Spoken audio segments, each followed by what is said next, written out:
All right, it is the game week. It is time. The Michigan Wolverines will play the Buckeyes. All right, I'm not going to say the full name, not this week. I'm just not going to do it. All right, and with this game in the very near future, it simply means more to Michigan than it does to Ohio this year. It does. And the reason it does, it means just as much to each of these teams every year because they hate each other with a passion. But Michigan wins, and they might be in. I would actually make an argument that their jump 3 positions in the poll to 15 made it so that if they beat Ohio State, they can get into the college football playoff.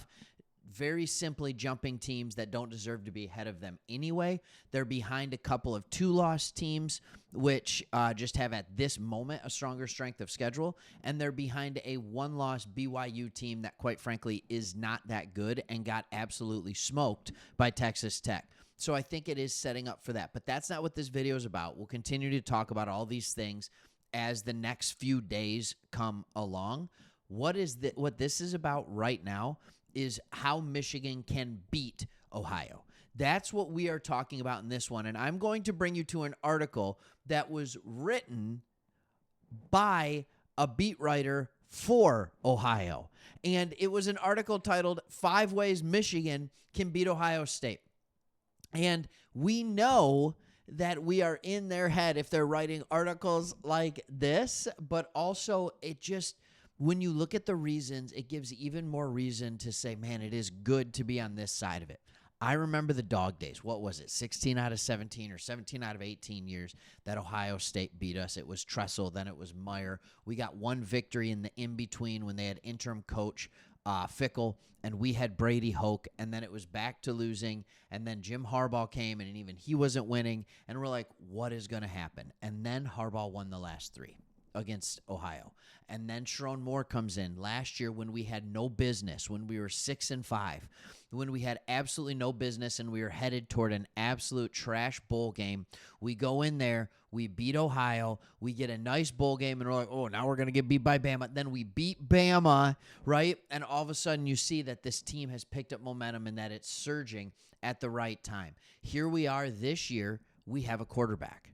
And I know he's a freshman, and I know it's there, but it's about more than that. So here's what we are seeing from the Ohio beat writers. Number 1, Michigan is in Ryan Day's head. Could not agree more. Let's even go a little bit closer here.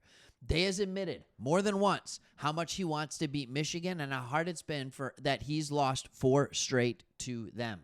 That kind of frustration can lead to inspiration, yes, but it can also lead to mistakes. Day wants to beat Michigan so badly that he might outthink himself on coaching decisions, and given how rarely he loses, second-guessing his first instinct is probably a bad idea. Here's what I have to say about that. Look, I agree that Michigan's in Ryan Day's head. I know that. How could you not be? A team that lost to a team without a quarterback last year. I know we had a quarterback. That's not what I'm saying. But passing for 150 yards was a phenomenal day for the Michigan Wolverines last year. This year, passing for 250 or 275 or even 300 is a phenomenal day for Michigan. This is a different team, okay? This is a different team. There was no Andrew Marsh on that team last year. There wasn't. Quite frankly, Jordan Marshall, I know he was on the team last year, but there was no running back of his caliber, I don't believe, last year, even though Mullings was just an absolute monster in this game. Monster. All right, reason number 2 that they went with was playing style. Michigan plays a different style football than any other team Ohio State has faced this year. It's not a bad thing per se, but it does mean that the Buckeyes aren't used to facing teams like this in the trenches. Now, here's where they have to take a shot. This Michigan team isn't as tough or talented as the past few years, but Ohio State has had extreme skill advantages last year, and that didn't matter in the end. Okay, maybe. But why aren't we as talented? Look, I would make the argument that, yeah, we might not be as talented in the middle because, we on the defensive line because we gave up 2 first-round draft picks. I would also make the argument that this offensive line, especially in the run game, has been more effective this year than it was last year. You don't have two guys that are playing at Heisman level with Justice Haynes and Jordan Marshall, and then when they're both hurt, you get a guy who was never expected to be a prominent role at running back running for 100 yards in his first start without a great offensive line. This offensive line is gelled, and I understand that, yes, Greg Crippen struggles when he plays elite talent on the inside. That's a matchup I'm looking at. I also understand that at defensive tackle, we don't have 2 first-round picks that are back, but we have 6 guys that are good physical guys that have done a phenomenal job against the run this year. I would make the argument that our pass rush this year is better than it was last year. I would make the argument that our linebacker core is better than I know it's better than it was last year. And I would make the argument that our DBs, we have them back plus some. So, I don't know what they're talking about with we don't have the talent. I think we actually have more talent than we had last year. We're just younger. And that is in our favor as the season goes on. All right, reason number 3, they might feel obligated to change styles. In this one, it goes on to talk about other things, if I'm being completely honest. It goes on to talk about other things where it talks about how last year he felt the need to out physical. Look, I don't think he's going to do that.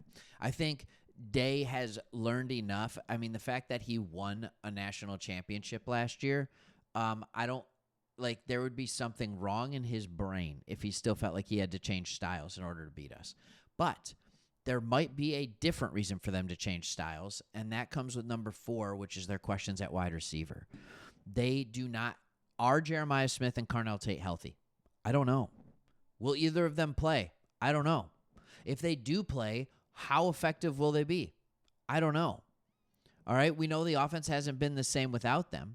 But it is quite possible that they both play, and we still have the most productive player on the field, which is Andrew Marsh. And so here's what I know. I don't think Ryan Day will change his style just because of the game, but it is real that he might if he has injuries. All right, the last one they gave was Michigan needs this game more. Yes, we do when it comes to we need the game more for our college football playoff fighting lives. All right, but I don't think either team really goes into this game wanting it more or less. I think both teams are absolutely desperate for this game.